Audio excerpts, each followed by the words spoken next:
Here are the symbols from my former video known as ancient pictograph pattern. And in this pattern had come to be through this mathematical pattern here. And what I'd like to show today is the addition of the center pictograph. Now, when I first put together this mathematical pattern and the pictographs, I quickly realized that the 23 was the product of the combination of each numeral on every side from every direction of the 23.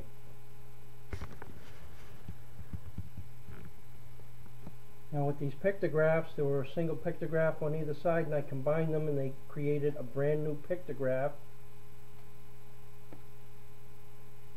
But I didn't have this pictograph in place. I had this pictograph in mind, but I never placed it there because I was waiting for further confirmation, essentially, and how it would apply. Not just to put the picture in there, but how does it apply?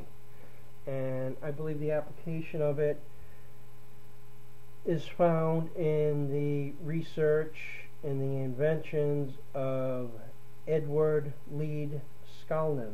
And Edward Lead Scullin was the builder of Coral Castle.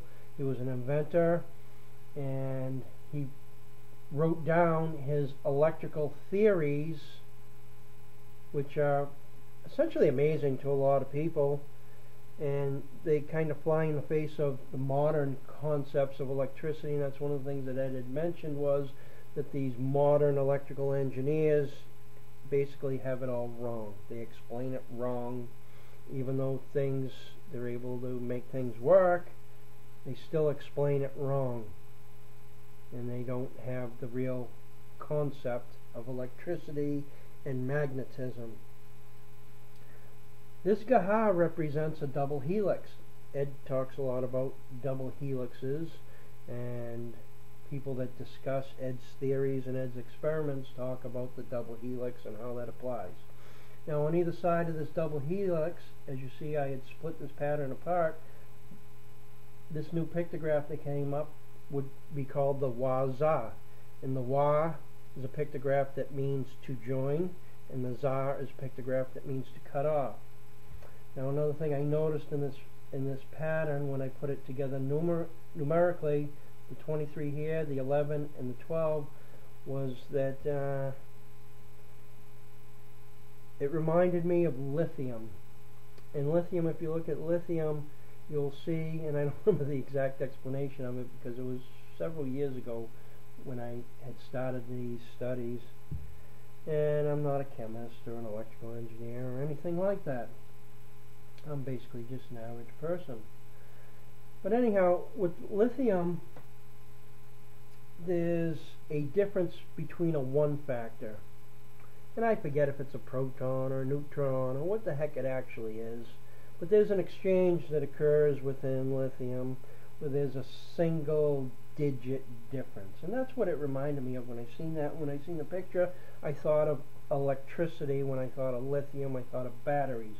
Now this pictograph is an abstract of the scepter of Anubis, and Anubis was supposed to be a creature, a representation of the keeper or the gatekeeper of the underworld, and he had this scepter. So this all could have been part of, I don't really know, a ritual, a ceremony.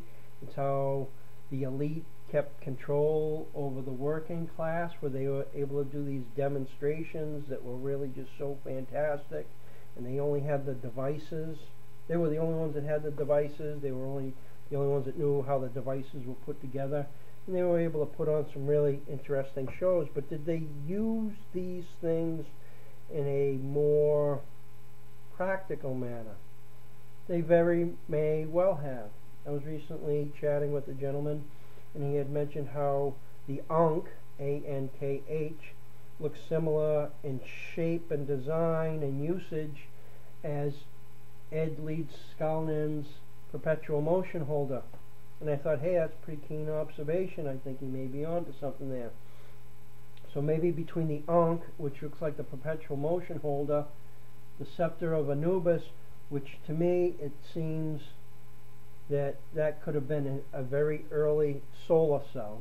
And there's a very simple solar cell that can be created using salt water, a vessel to hold the solution, 2 copper plates, one that has been properly burnt and oxidized in a fire and the other one that has not, and a couple of leads coming out of it. That easily could have been put together back in the ancient Egyptian world. Now these kind of electrical devices don't put out very much electricity, and that's one of the things about Ed's perpetual motion holder is they didn't require much electricity at all.